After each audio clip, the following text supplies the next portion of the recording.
We are in a crisis right now with this inflation. It's rising and rising and rising. Today in this video, I'm going to show you things that you need to do right now. Keep watching. It's all about the kingdom. Hello and welcome to Don't Eat the Seed, where I teach kingdom finances that are relevant, simple to understand and fun.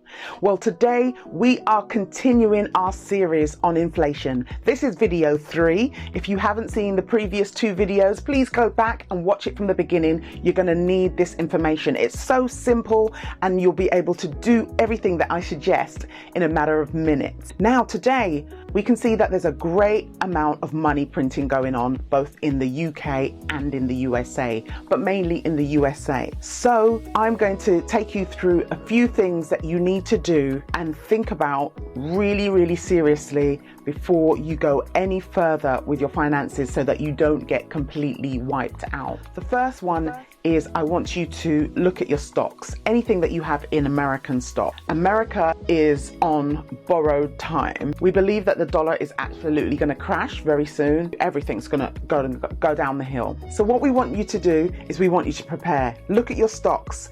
Cream some of the profits off the top so that you'll be able to just wait until the stock market crash comes, and then you can go in very low and then start to build up your finances again.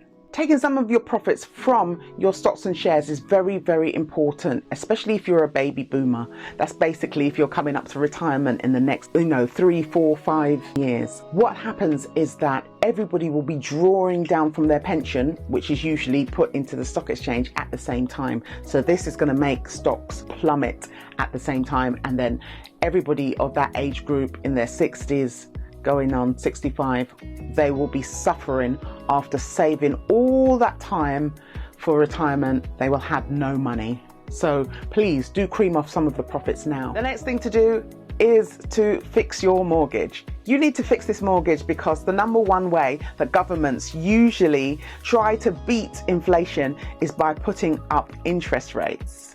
And if you put up interest rate and you have like a variable mortgage, the price of your mortgage will go up. So what you need to do is to just fix. So if it goes down during that time, it doesn't matter. When you come to the end of the agreement, you can come out and you can have a new mortgage again, but you need to fix it. And when you fix a mortgage during times of inflation, for every pound that you borrowed or every dollar, you're now paying back less. You borrowed $1, but you're paying back 92 cents.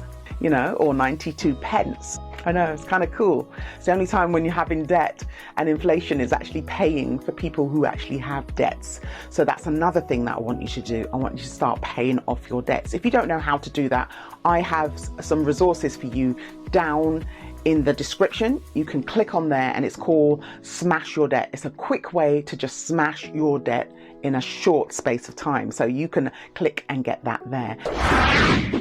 At this time, I'm just going to ask you for a like. Just press the like button and I will carry on now giving you some more tips, what you need to do so you don't become completely wiped out. Stay away from traditional bonds. Traditional bonds are where the interest is agreed at the front of the agreement. So you lend the money to the government. It's very secure. The government will pay you back at the end of the term. But if they said they would pay you back 5% and now inflation's at 9%, you are definitely going to be in the deficit. But there are other bonds that you can get that are offset by inflation.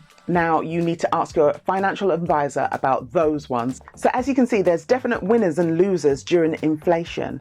And if you don't make a move, you definitely will be wiped out. You'll go to your bank account and the figure will still say the same amount, but it will not be worth any money. Another thing that you can do is take your money out of the bank. Now, this may seem very scary because we have been institutionalized that this is where we keep our money, in the bank. But I'm going to tell you that when you take your money to the bank, they're really sad because they have now got what's called for them a liability. They have your money in the bank and they've got to look after it. So what they do straight away that same day is give it to someone else, offer it out to someone else. You're getting 0.5% and they are lending it out for about 20-25%. So when you put your money in the bank, it only benefits the bank. And there are other places that you can put your money where you can actually gain more than inflation. I'm going to put a link down below, and then afterwards you can actually look into these things to see where you can actually move your money from the bank and make extra money instead of leaving it there and having it go down in value every single day that you have it there. Now, as I always say, does the Christian panic in times of inflation?